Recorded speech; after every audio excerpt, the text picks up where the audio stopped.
So we have so many questions from our viewers. We just had to ask Holly Hughes, who's here live for us. Okay, Holly. Maureen asks this question on Twitter.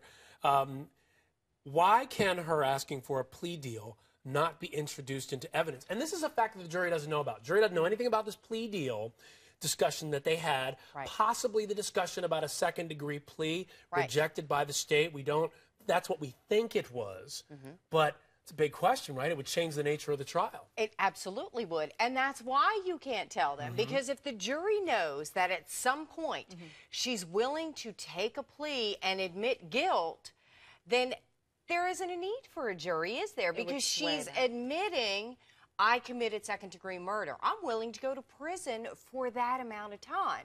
So you're going in and you're prejudicing that jury because they're thinking, well, shoot, she admitted she did it. What the heck are we doing here, right?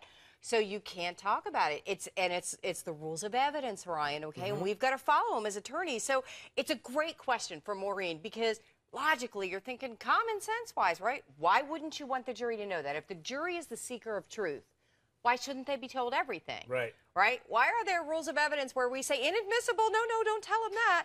Well, because it's very hard once you hear she was willing to plead guilty to then say, well, shoot, we could find her not guilty, couldn't we? Right. Once she's already ponied up. And fascinatingly enough, in this case, typically it's the state that offers a plea deal, right? Susan, the state will go, hey, do you want to plead to this? And we won't put the family through a trial. They're saying no plea deal. In this case, it was the defense that offered, hey, I know you didn't make us an offer, but we'll take second degree. We'll plead guilty. Yeah.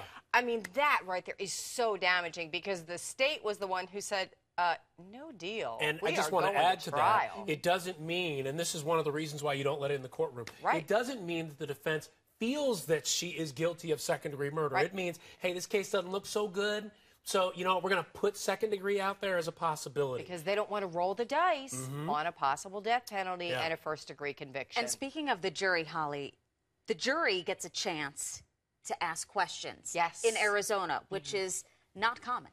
No, I think there's only about 5 states in the whole nation. Yeah, 4. Okay, I knew it was real close to that number that allow the jury to ask questions. And there are some really fantastic benefits to both sides.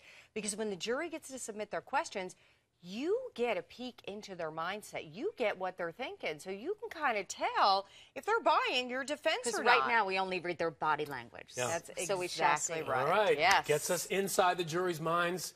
That's really where you want to be on a trial like this. Oh, yeah.